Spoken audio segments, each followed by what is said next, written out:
Breaking news, it's time for another Roll for Crit episode. The official podcast for rollforcrit.com. Watch, shop, play. I'm Will Keeler. I'm Jonathan Estes. As you may well know, it's the 4th of July. Actually, this episode will be released on the 4th of July. You say that, but we'll see. That is true. That's 100% true. Which in the Americas is known as Independence Day. Mm-hmm. And on this day in board game history, what people don't know, board games were actually vital to the success of the Revolutionary War. Because George Washington would have been for the Americans. Bored without them. That's part of it. Well, that's how they strategized. They had a game that they invented called Revolutionary War Game.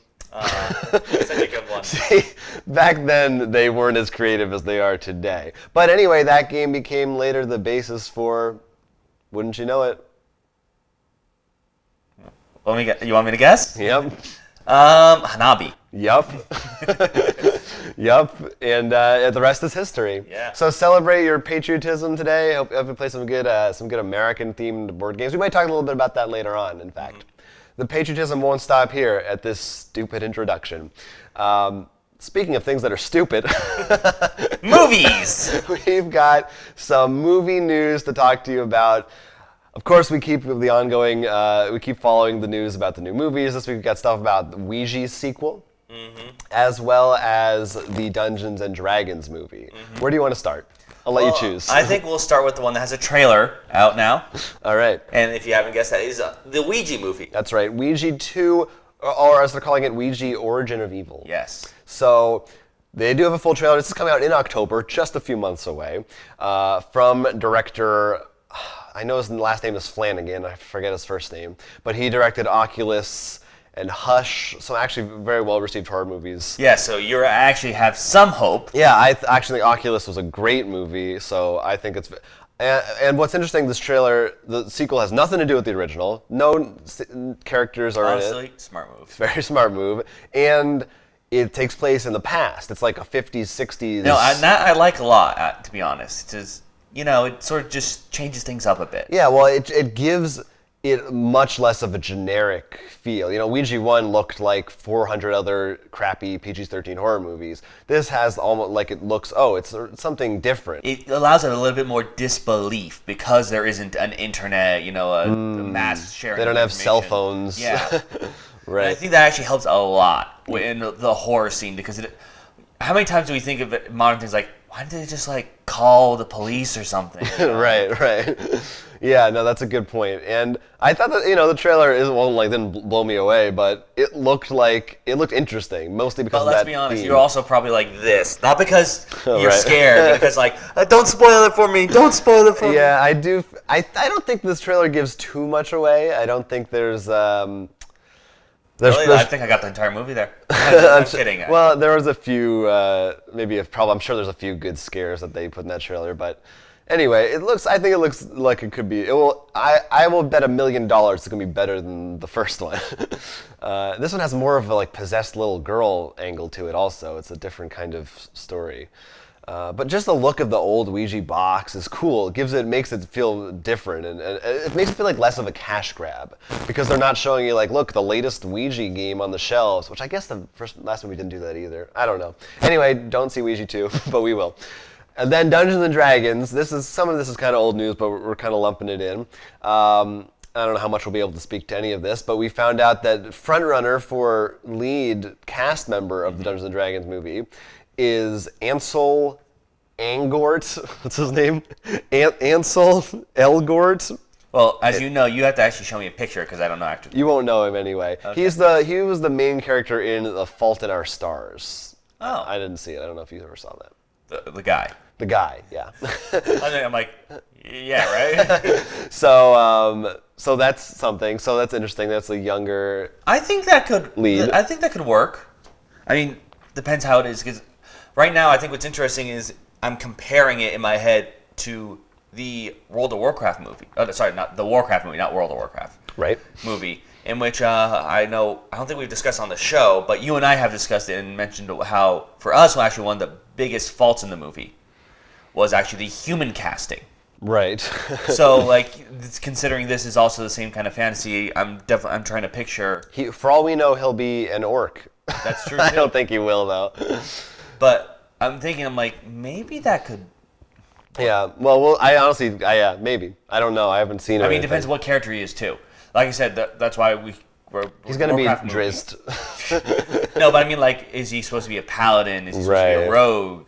That kind of stuff. Because like that's why we mentioned we felt like none of the characters fit whatever they were supposed to be. Well, then a little more behind the scenes.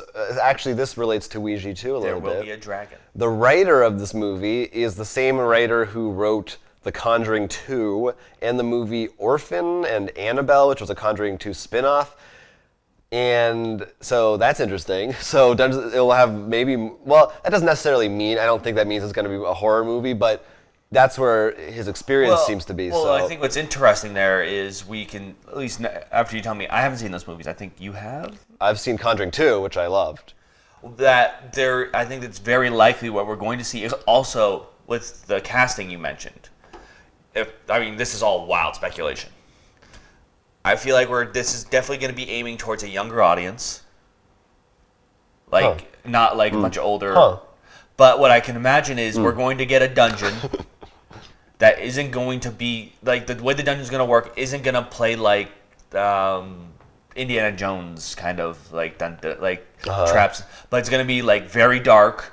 Things are going to be coming in and out of the shadows. More like The Mummy. Well, that's sort of like Indiana Jones. Yeah, I guess. But my point is it's not going to be nearly as super adventurous. Like, it's going to have some very more dark sort of taking advantage of like things moving in the shadows and stuff. Well, let me contradict that. Oh, no, that's by all means. Because now that's who's writing it. Here's who's directing it. I don't know if we've talked about it in the show. I don't think we have talked about it in the show, but I think we knew about this a while ago. Okay. God, what's his name? I'm not going to say any more comments until you tell me. His name's Rob Letterman. This is the last piece of news for the movie. So I don't have to change my theory again. Well, I think that is an interesting theory. I think that's sound. But the director is the guy who directed Goosebumps movie. Okay. Which we haven't seen, but I actually wanted to watch it. The movies that I have seen that he's done, that's where I get worried. He's directed Shark Tale, Monsters. Animated. Oh God! Now I remember what that was. Monsters vs. Aliens. I saw that. And after that, Gulliver's Travels with Jack Black. Oh, I saw that too. Oh, really? Mm-hmm. How'd you like it? Okay. Well, Shark Tale and Monsters vs. Aliens are blah blah for me, but I heard Goosebumps looked cool. The way Goosebumps is kind of ooky, kind of spooky. I want to see Goosebumps too. I guess probably. Yeah, it's on Netflix right now. Right now, what it sounds like, which is a little bit more of a scarier theory now, in terms of not like horror, but is that they're covering all their bases. They're not really specifying. They're like, let's get the teen crowd here, the horror crowd here, right?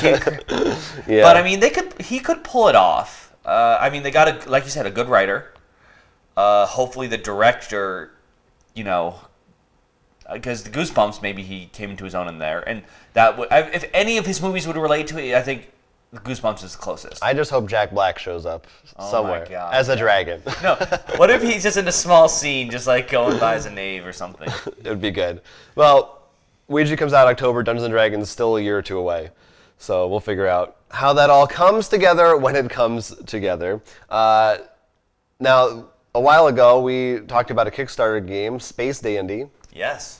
Well, we have some more news kind of related to about that. The company that actually is putting it out. Shinobi 7. Well, it was another Shinobi 7 was formed by 7 Seas and Ninja Division. Yeah, Ninja Division, you might know, came from this is the rename of the Soda Pop. They made games like that Ninja Tournament game, which now Ninja All Stars. Yes, thank you, Ninja All Stars, which we got to try out a little while ago, and I actually backed. I don't know, it's not on the shelf behind me right now, but it's over there. And they've made a bunch of other ones, like some small pocket, like Ninja dice games. But also they do a bunch of miniatures. I think they recently had a Kickstarter that was like a sort of like Western Flux, like space car game. It was really interesting. It was like space but Western. Okay. Sort of like a space railroad or something with lasers.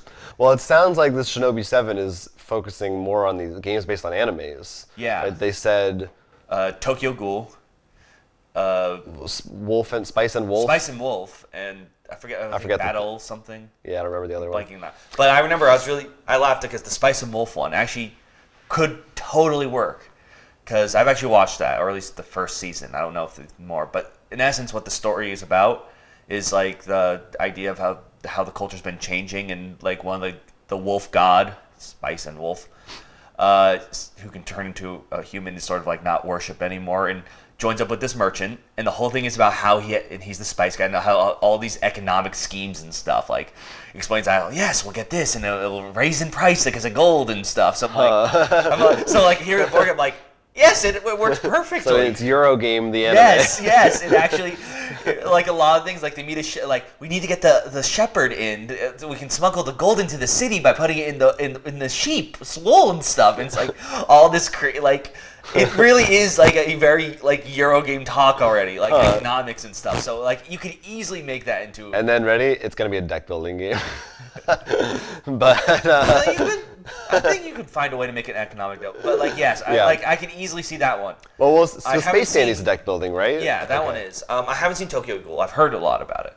I've watched Space Dandy, and that show is just hilarious. I actually backed the Kickstarter.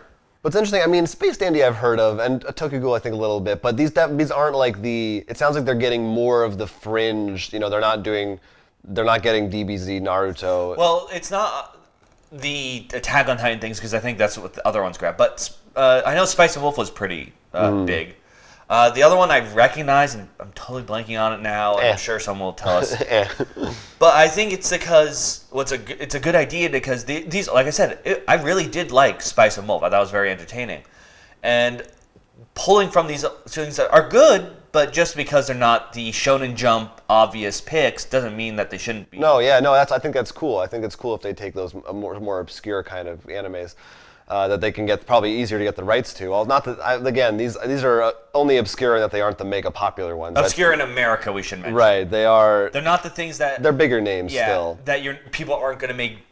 Like SpongeBob isn't going to make a joke about, something like that. But it'll be cool to see what else they do. I think there's plenty of ripe material there. Yeah, and considering how there are literally animes for everything. I know. Right. Like, Mark is actually currently behind the camera. He's a big fan of all sports anime and manga, and there are ones like Tennis Prince or whatever. Yeah, Prince of Tennis. Thumbs up. Like, and of course, you and I loved watching Azumanga Daioh and stuff. Like, so they have like topics about almost everything. So like, right. And since we mentioned how games can be almost everything, it's a good gimmick to have. Yeah, it's a good gimmick to have.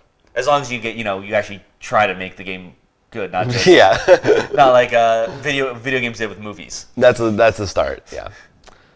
We were just recently playing Rattle Battle Grab the Loot, and we were actually lamented the fact that it comes with all these extra pieces that aren't used in any of the scenarios. Some of them. In particular, I know for me there was a giant octopus or kraken. Right. Well, they actually announced the first expansion comes with 2 brand new scenarios, which is really great because I think that game definitely could use more scenarios. And they both sound very interesting. So one of them is the Kraken is loose and it has just all kinds of obstacles and crazy stuff that you have to get by. The other one is really different and interesting. Space. I think it's called like Old Sea Dogs or something like that. And you're all old pirates is the idea. So you've had all your adventures, you've had a full life. You actually start the game with a ship decked out. Oh. And you cannot upgrade it anymore throughout the campaign or scenario. You're just trying to get treasure. That's it. I thought that sounds like a really fun and interesting turn on things. No, definitely, because it's like the reverse now. Right. Yeah, before you're trying to get treasure to get the better stuff, and now it's the other way around. I think that sounds really interesting. And there's a couple new custom dice with new characters that come with it. This will be at Gen Con and retail later to buy, okay. And retail soon after that, I believe. They don't have a price for it yet, but I assume 2 scenarios. It sounds like it's going to be like a little pack that probably won't be more than 10 or 15, $20. Oh, so you'll keep an eye out. That's my guess. Yeah, but yeah, we like that game, and we're gonna have more Krakens later on in this episode, and more talk of games on our 10x10 list as well, which we'll also talk about later in this episode. Yes. I like to tease things that are 20 minutes away. Yes, you do. But let's try to get there by moving on. Oh wow! All right, good. I like that segue. Now, as we said at the top of the show, and in case you didn't know, it is the 4th of July. Yeah. So I thought it'd be fun to look a little bit at a piece of actual board game history that is not related to America, but is related to or Hanabi, but is related to politics, justice. Vote. it's not. You don't have to. There's a Geek and Sundry article about this. There's this online, one of those like tabletop game simulators you can find online. I forget what it's called, but we'll put a link to it below. Has a version of an old game that you can now play called Suffragetto from 1908 or 1909. Ooh, So this wasn't something that was, wasn't actually in toy stores. Like, kids didn't play this game. I think there was only one copy. It was more of a historical, like, art kind of thing. Mm-hmm. But it was based on, in London, when there were actually these riots of women against the police force trying to get the right to vote, essentially. And what the game is it's 2 players. One team is the police and one team is the suffragette women. Okay. And you actually move your pawns and you're trying to get people into the other person's base, more or less. I forget, they each have a different base, but it is kind of weird because if you jump over someone's piece, they're disabled, and what it is if you disable the police, they go to the hospital, and if you disable a woman, they go to jail, as they're gonna get arrested. So I just found it very weird and interesting how we don't see that anymore. Like, there's no one, like, if we have a game today about a historical event, it's from like 100 years ago. No one, even as an art piece, I never see. Well, we have those Donald Trump games, the Kickstarter. I was literally about to be like, that's the closest thing. Like, there's so many political. But that's political in the sense of like about elections. This is like violent events. You know what I mean? Like there's not a game about like riots, like Occupy Wall Street or stuff like that. You know what I mean? It's different. The thing is, there are Kickstarters for those too. I've seen Kickstarter about. Yeah, that's true. Kickstarter is kind of where I think one of the big differences also is comparing the time. But there's usually go on. Looking at you said around 1900. Yeah. Versus now, there's a lot more influence for capitalism. So you actually want to make and sell your game. Oh, right. And usually, though South Park sort of made a joke, but it's almost true. There's like the 22-year gap before you can really make fun of or do something for monetary. Right, and this was like right around the time, so it's but they weren't. But I mean, like it. Now, because like I know we've seen art piece games. Like I remember there's one that's like try to fit as many people you can on a cart, but it turns out it's for you're Nazis. And stuff. And there is the Freedom Underground Railroad game. Yeah. And that exists. Then, of course, a lot of people, which bring it up, and maybe this is because also the share, internet always you have to analyze how such sharing information so fast plays into this. But could it be like, because I know we've brought this up in our old topic of the weeks, the taboo of subjects. Like, is it insulting for such subject? And then you have to take another look at the fact that whether we like it or not, our industry is predominantly, white male. So is it insulting then if we were to do a subject, for example, on Black Lives Matter or something like that? Like, I mean, don't really have. It's a very touchy subject. It's hard to, especially as a game, because you have to. Where do you draw the line between entertaining and fun to play and meaningful and talking about something? And then and should those two be together or not? Right. And then also whether it's represented right and whether you can really make it feel like that, and especially if someone has to play as, in essence, the bad guy. Right, that too. Like, nobody wants, I'll be the cops to disable the women. Like, you kind of feel bad. Although I love playing as Jack the Ripper in Whitechapel. Well, that's the thing. I think after a year gap, like, that's why, even though Nazis are, in essence, the perfect villain of all time, and everyone hates them, there's still, you need that time gap, and that's why it's okay. But, like, there's still, I don't think there's been a game Where like, all right, I plays the Nazi like guard post, you plays the Jews, and you right? No, like the games when you do play the Nazi still are like the one that's like you have guns, I have guns. Right, it's on the battlefield. It's not, or they don't say Nazi. It's just like German forces. You know, yeah. It's a tricky subject, but it is very interesting, and I do think there is a place for these things to be explored. I do think we'll slowly move into it because, just like you said, indie games like Papers, Please for a video game. You know, I do think does an amazing job questioning this. The game that we did recently, that's a Kickstarter, the Kim Jong-un game. Right. What was that game called? We did a video review Leader. of it. Yeah, Dear Leader. Dear Leader. That very similar kind of thing. Like we're slowly moving towards there. It's just very hard and difficult with it. And then, of course, we're also speaking, because we're American, I mean, that makes different things if you're in another country. Like, do we even know these kind of things? Are we going to get the Brexit game? Oh, God, I hope so. Yeah, I hope so, too. I'm sure there's 4 of them already in Kickstarter that we missed. I'm actually shocked I haven't seen any yet. However, there are some things on Kickstarter that we didn't miss. Yes. And that's what we're going to talk about. And that's why we picked them. Right now, in our Kickstarter Pickstarter. All of them are mine today. Yes, you really, you know. There aren't a lot, though. They aren't that exciting.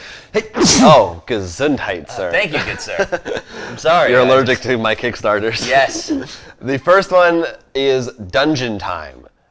This one looks really is cool. it time already? You didn't see this one? You saw me watching it, but you didn't see this one. It's fine. Dungeon Time is a cooperative, real-time game. You're all adventurers in a dungeon, and really? Yeah, and there's only 5 minutes. You flip a sans timer, and you all have cards. And the basic gist of it is, you'll either have items or quests in your hand, and a quest will say, "I need these 2 items to be played." So you are asking each other, "Oh, do you have this item? Put this item down. Do you have this? I put that." And once they have put them down, you can put your quest down, and then you draw more quests or more items, and it sort of goes like that. And there's different things that happen throughout that, but it's got there's a campaign mode built into it, but the fact that it's just these 5-minute rounds, it's very fast and simple, and I felt like watching this, I realized we don't see that many real-time games, although it usually is one of our favorite mechanics in a game. Yeah, but I feel like it's interesting. I was actually going to bring up how I like that. Yeah. But I think one of the reasons we like it part of the is because for us it's like we know this game will now have 20 minutes. It forces you to have a timer, but it also creates this sense of urgency and excitement that a lot of games don't have. I think it's probably just very hard to design around that. Because you have to try to balance it, make it so everyone feels okay with the time. And then, of course, I know for for some people, one of the reasons they come to board games isn't because it's not timed or because, whether physical or mental disability, they might not, whether they just can't go as quick as, whether it's grabbing or button pressing or something, whatever. Right. So that's, you sort of have to worry about that too when it comes to that. So yeah, it's always cool when one comes out. It's impressive that they managed to do it. That's Dungeon Time. That goes for like $40 or something like that. I forget. Why are you looking at me? It's your Kickstarter. I've completely failed at my job. No, I think it's cheaper than that. It's only like $25. That's what it was. Well, either way, find out if Jonathan's wrong and check it out. It was only $25. I remember because I put a reminder on it because I was like, $25. That's a pretty good deal. So that's Dungeon Time. I would be a little dismayed if neither of us chose a Kickstarter Pickstarter but didn't remind. Like, I feel like usually we're at least because we chose it because we like it. That's usually how it works. Well, sometimes I liked it, but it's way too expensive, so I just want to tell other people about it. The next one is called Meridian. Takes the Dungeons and Dragons experience a little bit in a different way. It's a storytelling game. Fantasy-based, very interesting. A number of players. It's all cards. So basically, each player has a role. One player, I forget what they call it, but one player is like the journeyer. They're the one actually on an adventure. Like that. No, they're like the protagonist of the story. Okay. One player is the guide, I think, and they're like helping them through it. And then everyone else, or maybe everyone else is a guide. I forget the terms, but then everyone else is like kind of side characters as you go. And it's it's kind of hard to explain, but you draw cards, and there's different scenarios, and it has a story, and everyone gets to like pick a character and say where you are, and then at the end of each card there will be some kind of a choice that you have to make that will lead into what the next scenario is, and depending on, it'll tell you like, do you want like a more lighthearted thing, or a scarier thing will happen, or a really messed up thing will happen. It can get darker or lighter as you choose. And eventually it will end up in the game ending and with the protagonist having to make some kind of big choice. But the concept seemed really interesting as a storytelling game. Well, much more like a cooperative. We are both storytelling together for story games. Right. I will say this though, when you first started explaining it, what I thought you were going to say was, one person's protagonist, one person's a guide, and everyone else is just throwing events at him. And I just imagined like that one movie, I think it was I forget who it was, but it was like the guy realizes he's the main character in a book. Oh, Stranger Than Fiction? Yeah. And just imagine being like, really? Come on. It is kind of like that. Yeah, it is a little bit like that. But yeah, it's like a very loosey-goosey, I think. Like, it has cards, but then once you're in it, you're making stuff up. So bridging that gap between role-playing and just card games. That one you can get the PDF for $15 or the physical version for $40. So is it going to be a book or? It's a lot of cards, and I think there's also like a book that has some stuff in it. But yeah, they said that if you do the PDF, it's a lot of printing and cutting, so you have to be prepared for that. All right, but if you like story games like we do, definitely something to check out. Meridian. And finally, the last one that I'm going to talk about it is a joke Kickstarter. It's not something that is actually a game, but I thought it was pretty funny and worth bringing up. It's called White Text on Black Cards, the game, something like that. And if you can't tell, you've seen the picture, it's basically mocking all these Cards Against Humanity rip-offs that show up on Kickstarter like twice a day. Right. And what the game is it's one black card with white text that is why I don't want to play any of these games anymore.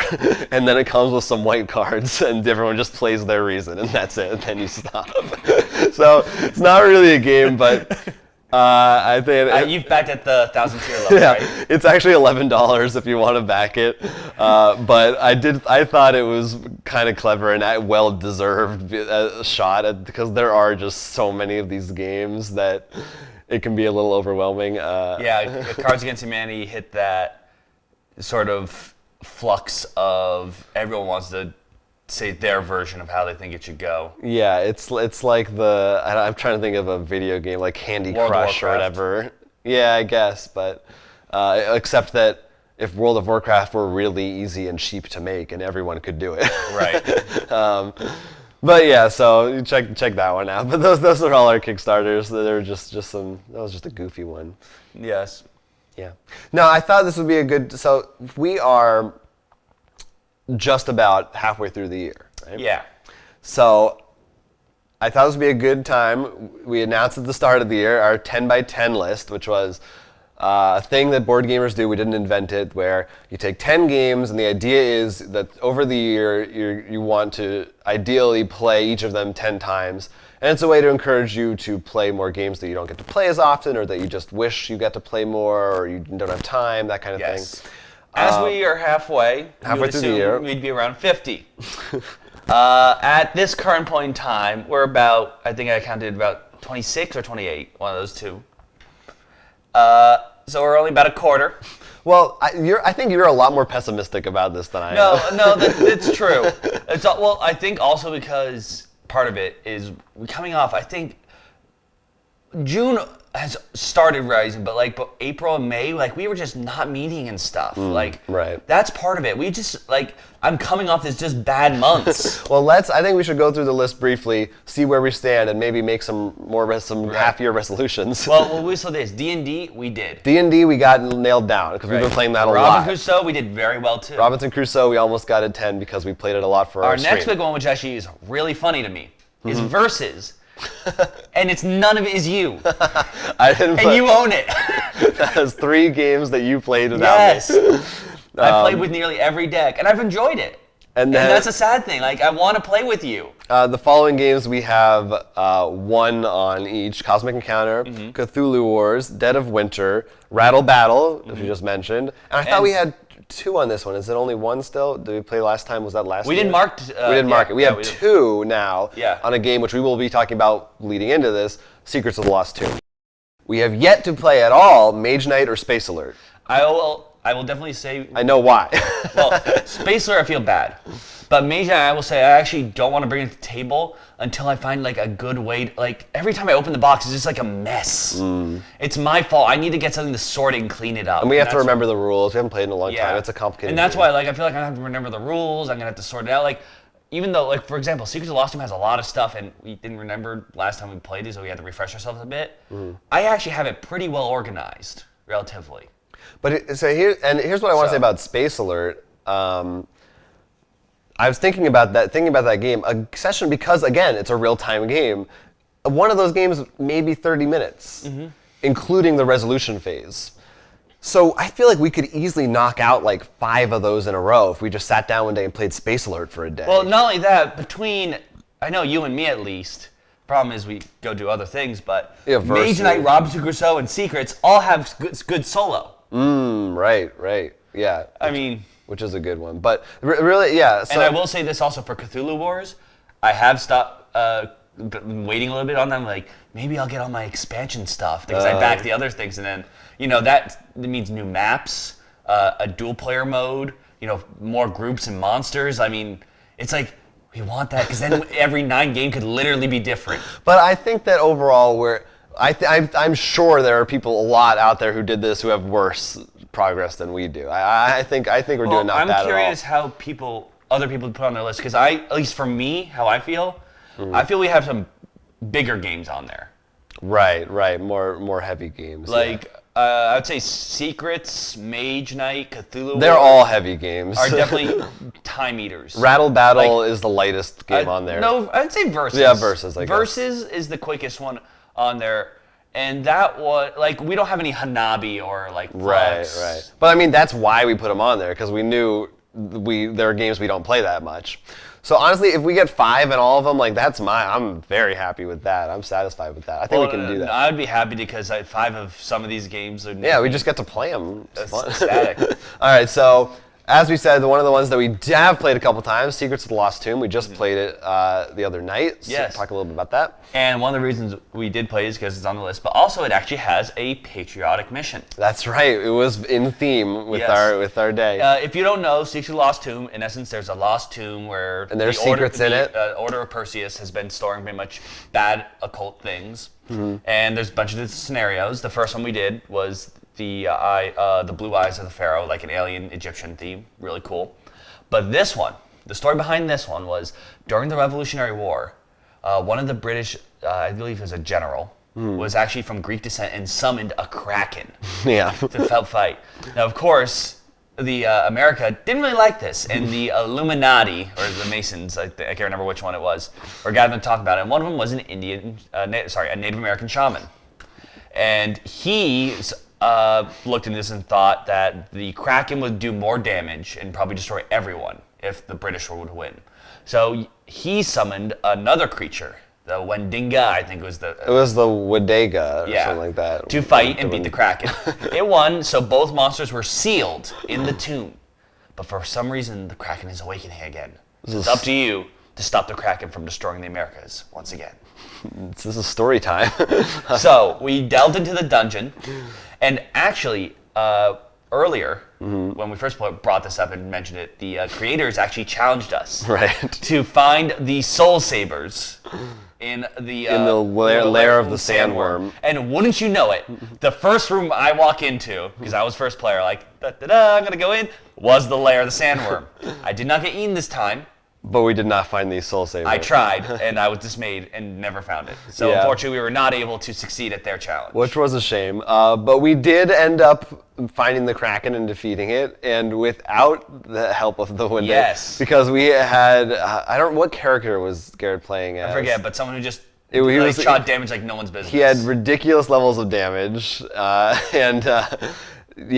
like 30 damage to it in one turn. It was incredible. But overall, yeah, it reminded me why I liked that game. It was a lot of fun. The theme was cool. It's very different. And what was actually really, I remember one of the great things is we had to find clues left from the Masons. And very national they're treasure. all about, there was one point I even read it like Nicolas Cage, apparently I sound like him. But one of them, they said like underneath the painting, and I didn't read that part yet. So I was just like, we found a painting, and then I'm like, oh wait, this works. Right. I also really liked my character, which I didn't expect. It was the General Drake, who starts out kind of crappy, but as you get more courage, his stats get better and better. And by the end of the game, even though I never really did anything with it, I had awesome stats. And because of the way the game works, is it's sort of like Betrayal on House and Hill. You explore the temple with random rooms. You just happen to stumble on the gates of hell. Yeah, gates of hell. It's just funny because like you actually had the trait fearless. So I just imagine you just going there like, hey, Satan. Yeah, no fear. I loved it. And then you became bloodless and killed the gorilla. It was good. That is a fun game. They do a really good job with the atmosphere. I really like the theming of it. It does, even though a lot of it's dice rolls, it's checks. No, we had some bad dice rolls. Oh yeah, we had terrible dice rolls. But they make it feel like more than that. No, like exploring it is really cool. It feels more open-ended, more like a story game, which is great. So that was a lot of fun. And the other thing that we played, not strictly a board game, but kind of is. I think we'll talk about it.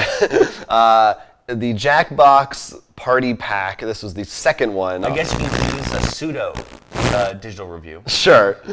This is on Steam. We had played the first one. This is our first time playing the second one. It's a collection of 5 different games, and the way it works is they're projected onto a TV screen, and everybody plays on their phone or a tablet or a laptop. So that's really cool the way it works. You can all connect wirelessly. You just go to a website, and first off, that's just great for large numbers of people. It's super easy. Considering you fit at least 8 people on some of the games. Yeah, some of them more than that, depending on some of them have audience participation too, so you could even fit like a whole group. It's a really great way to get people playing a game without having to sit at a table and honestly, learn rules. when we usually have at least 6 people, we bring this game out, or the first one. Yeah. Because I know for me, it's one of my favorites. So I would say the visual ones, because it's just it's very simple. It's fun. You get to type in, and of course you get to put in your name, and everyone has silly names and stuff. Right. Like one time you and Jonathan, and I was Jonathan too, and just being a jerk.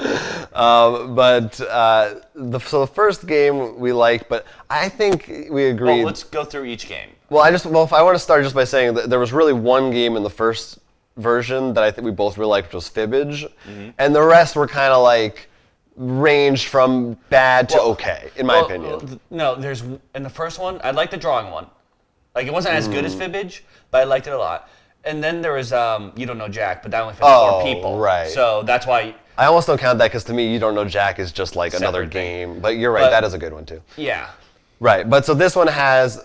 First off, it has the Fibbage 2, so clearly they know also that that's their best game because that's the only repeat. Well, it's a new version of it. So there isn't even a You Don't Know Jack in there? No, there's no You Don't Know Jack in this one, which is interesting.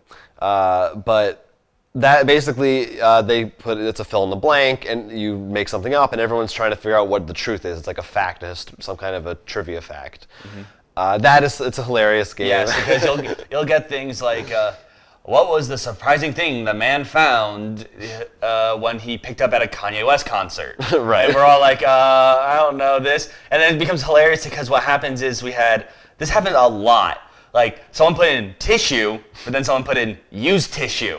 Right. So then you're like, did someone just put in the basic thing and they're so close? The more people you have, the more you run into things like that, which is And then, funny. Of course, or when there's just one. The other thing, which I think for us now is almost like, there are 2 winners in a game because there's the one who gets the most points, but then there's the person who gets the most likes. Right. So because you can like people's. So there's kind of 2 ways to go at it. You can go for trying to get people to think yours is actually true, or just trying to be the funniest thing that you can get. There's one like the group of women in the 19th century. What was the name of your? I don't know if I should say it. I don't remember anything. Now I'm thinking back, wait, maybe actually, because he wrote this whole little rhyme. It was like 10 words long. It was a Britishism, but. That's the other thing that I think is important to mention. A lot of these games are very Cards Against Humanity inspired, I would say, And often it's very easy, especially with the group of 20 plus somethings who maybe have beer in them, for it to devolve into profanity and vulgarity.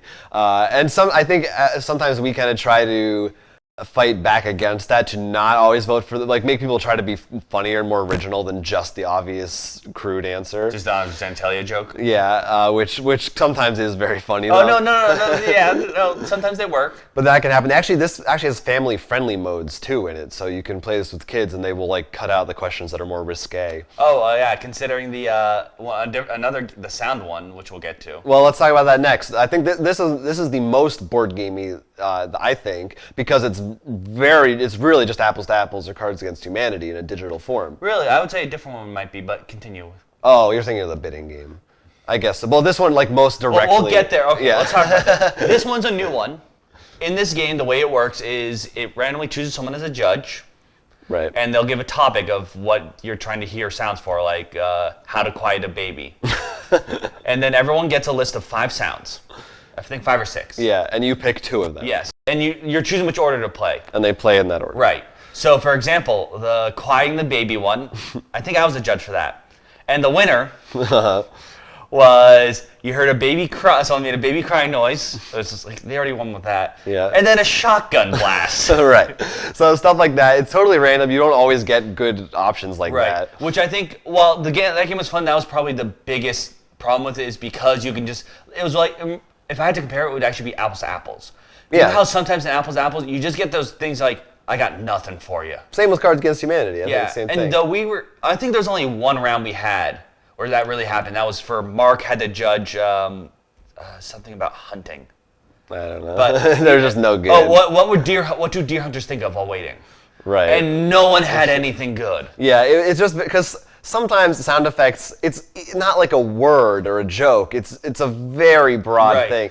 But I like the concept a lot. I do, and I think the one thing that would push over the edge for me to make it a lot better too. Oh, right. Would actually be able if you could add your own, because just like the first one, when you type an answer, you could really add some great sound effects. Like there are some good ones, like just hey or to stop the bleeding. Yeah. And then imagine if you know your group to put in things just imagine if there's this for us. Speaking of which, right. I like the idea, but then wouldn't this be the same as just writing in anything you want if you're just gonna say? No. I'm saying you would download them, so it would when choose from its list of sounds, it could choose those. Someone else. I'm not saying for the baby crying you would record. The idea is you would give it some things it could pull from. Just random things. Yeah. Okay. I think that's what it should. No, I definitely agree that you shouldn't be.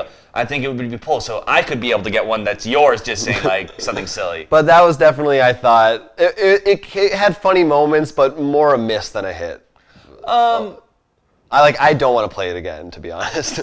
that's my assessment of it. The next one is the one we were arguing a little bit before. It's called Bidiots, where everybody draws abstract art based on titles they give you, and you're all bidding, and it's like a regular auction, and you can outbid each other. There's the TV as the auctioneer, and some of you know what things are worth, and some of you know what other things are worth. It's really confusing. Here's how the game works. Yeah, each of you are given a piece of 2 things to draw. So once you draw them, each piece of art is going to be given a value of how much someone else. You're pretty much buying for other people and what each one pay.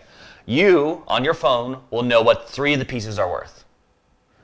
It's up to you to try to guess what the other ones are, and you bid on them. The thing is, it doesn't really tell you that, so I didn't realize that anything outside of those. I thought I was only supposed to bid on those 3 things, not that those only 3 I didn't know. Right. Also, you'll be receiving texts midway through the game saying Jonathan knows the price of this piece of artwork, so watch him. Right. And then you can also force someone to bid with a screw and stuff. Yeah, this was definitely the least funny game. Yeah. Nobody was laughing, and people were kind of confused. Well, one of the big issues I felt is the artwork, which they draw. I had to draw a close-up of a hairy chest. Right. And something else. You never knew that. Yeah, they never told you what it was until the very, very end. And even if you knew what it was, it's not that funny. Their prompts aren't super funny. Yeah, one was almond milk. Like what a drawing game could be. There's potential for a lot of hilarious things there. They just really couldn't come across. Like, to me, that was the miss in this. Like, the sound one, I could probably play again, but this one, I really have no... Well, the bidding one I thought was very interesting conceptually and unique. I thought it had a lot of interesting mechanics. The sound one really was just apples to apples. So, like, I appreciated this one for what it was going. It was more ambitious, I think. Yeah,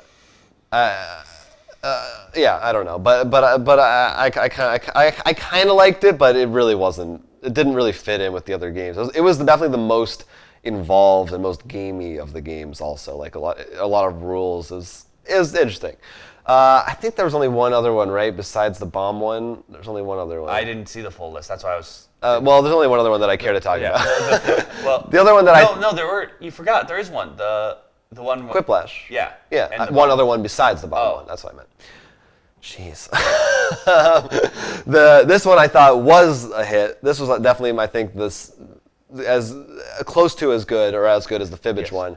The way it worked is each you are given 2 questions, and you have to give an answer for. Someone else in the group will have the same question as the 2 questions as you said. And what's going to happen is the question will come up, and the 2 answers, and people vote which one they like better. And whoever, depending on how the votes are spread, you get more points. And then what happens in this is that you'll get something like, what's Alvin's secret in Alvin and the Chipmunks? And you'll get one answer that's like, their singing is good, their music is good, or Alvin uses voice enhancers. Right. Anything you want to write. Right. So it's like if Cards Against Humanity, but you get to write whatever you want, and only 2 people go up at a time, and everybody votes for them. Right. But I loved that freedom of choice for what to write, and it was also because it goes so fast. There's a new question every 10 seconds. It was never boring. I was always excited to see what the next question would be, what the choices would be. I thought there were always a lot of funny options. You see, I did like this one a lot more than those. I actually got, like, the first time I played it, I didn't like it much for 2 reasons. Okay. One, because you only answered 2. My 2 came up right away. I'm like, well, I'm done. Huh. And this actually happened to someone else. 2, it sort of sucks when each time you lose, like, your answer, it's like... Well, yeah, but I mean, it sucks to lose in any game. No, you but can I mean, lose in particular, this one, because it's head-on, not like, to me, the Fibbage one, like, when you're lost in the sea, you're like, oh, well, but some reason to this one, it's like... more... Because it's all likes. It's not even, like, trying to come up with a good line. Right, yeah, that's true. But I think that's the same as Apples to Apples or Cards Against Humanity. I mean... Or the sound effect game. I get, but this one stuck more to me. Yeah, it's more head to head. But yeah, I thought this was my second favorite after Fibbage. And then we played the bomb one. You didn't play it, but you I think you understood the gist of it. It's this one's a cooperative, much different from the other games.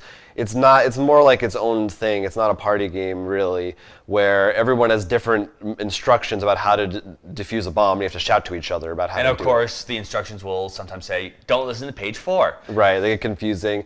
This game was all right, but... I think the best part for me from watching is apparently you got instructions written by a child. Yeah, that was where we stopped. It was like, bad wires make me ugly. It was like a logic puzzle. It was interesting that my problem with it ultimately, which is kind of my problem with similar games like that one on the Oculus VR, the bomb it's all very similar, bomb defusing, is at a certain point it kind of just comes down to, it's my turn to read to you what's on my phone, now it's my turn to read it. Like, it doesn't feel like I need to be here. Like, I could just put these 4 phones down and one person could read them all.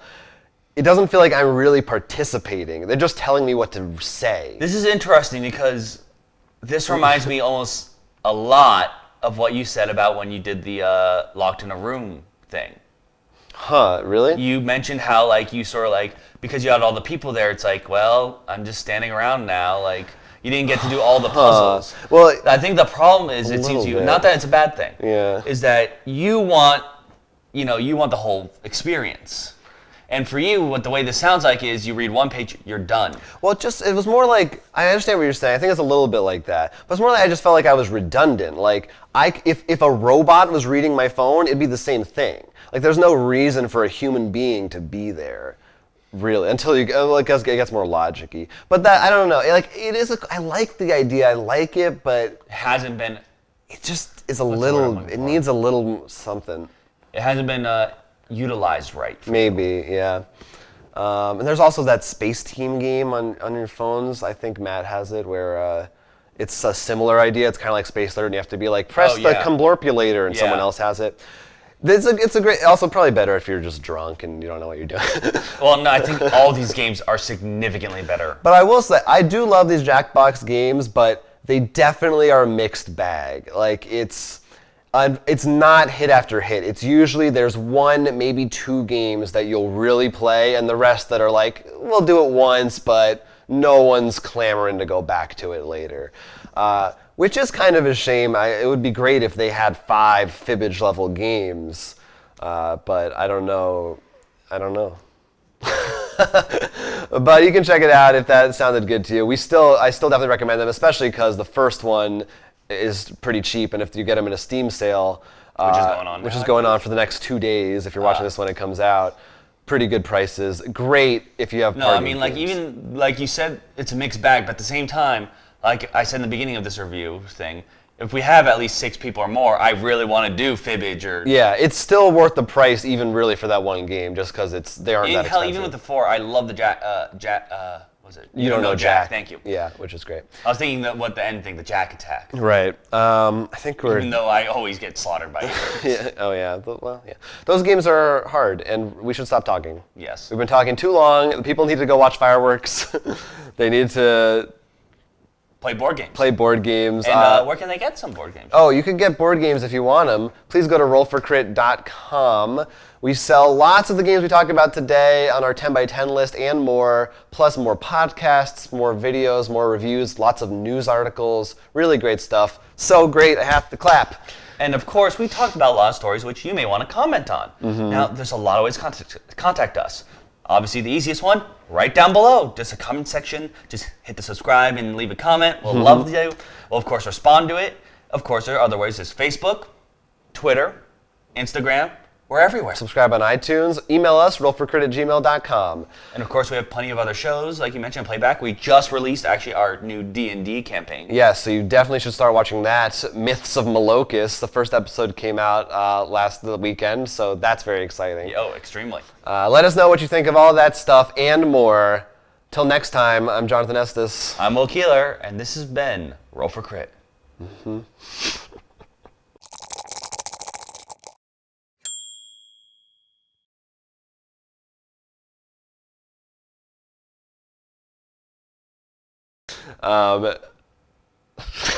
So sorry, I can't read my own handwriting. What the hell does that say?